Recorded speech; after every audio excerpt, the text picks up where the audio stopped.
ରମେଶ୍ୱର ଆଜ୍ଞା ତୁ ଏ ଅନ୍ତରକୁ ବିବାହ କରିବା ପାଇଁ କଥା ଦେଇଛୁ? କଥା କଣ କି? ହଁ ଆଜ୍ଞା ସେ ବିବାହ କରିବା ପାଇଁ କଥା ଦେଇଛନ୍ତି।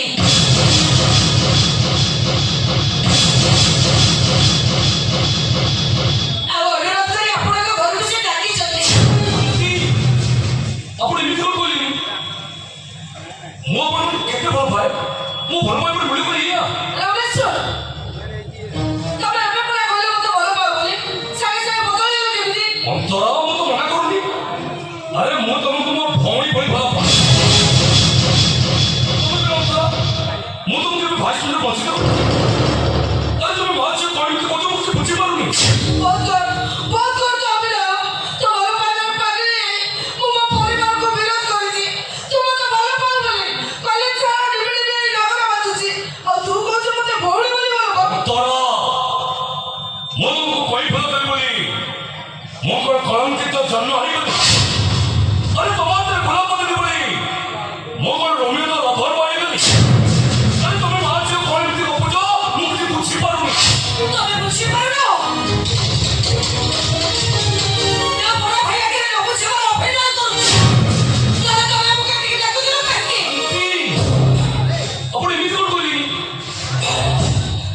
ଆପଣ ତ ମତେ ନିଜେ କହିଲେ ରାମେଶ୍ୱର ଘରେ ରାସନ ନେଇ ଆଗରୁ ତାକୁ ମାଗିକି ଖାଉଛୁ, ତମେ ମତେ କିଛି ଟଙ୍କା ସାହାଯ୍ୟ କର। ମୁଁ ତମକୁ କହିଲି ଭକ୍ତା କରି ଆମ ଘରକୁ ଆସ, ମୋ ଭାଇକି କହି କିଛି ଟଙ୍କା ସାହାଯ୍ୟ କରେ।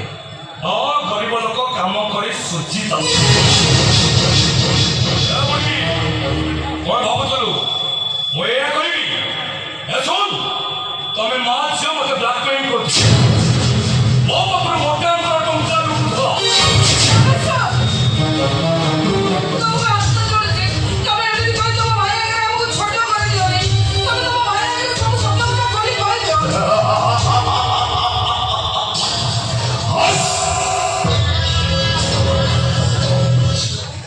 ରମେଶ୍ୱର ମୋ ପାଖରେ ସବୁ ସତ କଥା କହିସାରିଛି।